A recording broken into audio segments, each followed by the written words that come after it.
Big Bash লিগে নিজের অভিষেক ম্যাচে কঠিন লজ্জা পেলেন শাহিন শাহ আফ্রিদি। হ্যাঁ দর্শক, আম্পায়ার তাকে আর বোলিং করতে দিলেন না। আম্পায়ার শুধু বললেন তোমার আর বোলিং করার দরকার নেই, যথেষ্ট হয়েছে। প্রিয় দর্শক, এমনটা করার কারণ হচ্ছে শাহিন শাহ আফ্রিদি এক ওভারে 3টি নো বল করে ফেলেছেন। নিজের তৃতীয় ওভার করতে এসে প্রথমেই 2টা নো বল করে ফেলেন, এরপর আরও একটা। তাই তো আম্পায়ার তাকে রীতিমতো থামিয়ে দিলেন এবং বললেন তোমাকে আর বোলিং করতে হবে না, যথেষ্ট হয়েছে। তাতে শাহিন শাহ আফ্রিদি 2 ওভার 4 বল করতে পেরেছেন, খরচ করেছেন 43 রান।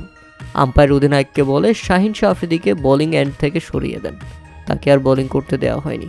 যেটা নিয়ে রীতিমতো হতাশ ছিলেন শাহিন শাহ আফ্রিদি, নিজের পারফরমেন্সের উপর খুশি ছিলেন না তিনি। লজ্জায় এদিক ওদিক তাকিয়ে কি করবেন বুঝতে পারছিলেন না, যে কারণে ক্যাপ দিয়ে নিজের মাথা ঢেকে নেন তিনি এবং শাহিন শাহ আফ্রিদিকে সরিয়ে অন্য বোলারের হাতে বল তুলে দেওয়া হয়। বিগ ব্যাশের মতো বড় মঞ্চে নিজের অভিষেক ম্যাচে শাহিন শাহ আফ্রিদি এমন বিব্রতকর একটি পরিস্থিতিতে পড়বে সেটা হয়তো বা নিজেও কল্পনা করতে পারেনি। বেধড়ক পিটুনি খেয়েছেন, সেই সাথে আবার বাজে বোলিং।